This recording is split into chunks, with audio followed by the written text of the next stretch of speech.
Nous voici de retour, le peuple des révolutions et des rébellions en France. C'était le 18 mars dernier.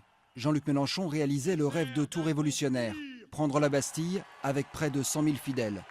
Un tour de force pour cet indigné devenu le pourfendeur des sans-culottes et des sans-grades. Le fort en gueule était ému. Cette reconnaissance, il l'attendait depuis longtemps.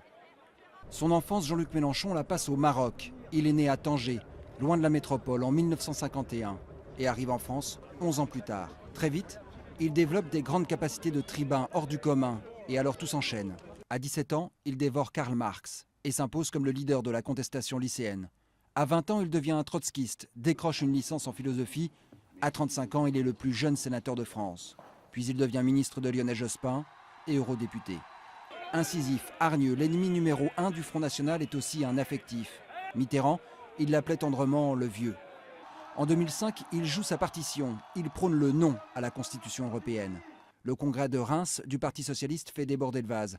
Il claque la porte du PS, fonde son parti de gauche et lève le poing. La vraie gauche, désormais, c'est lui.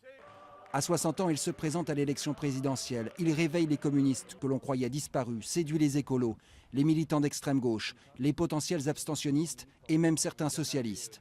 Et sa cote de popularité ne cesse de croître. L'été dernier, le petit candidat frisait les 4% d'intention de vote et n'impressionnait pas les éléphants du PS. 8 mois plus tard, ce porte-voix des colères des Français nargue les socialistes, les centristes et les frontistes, avec 17% d'intention de vote.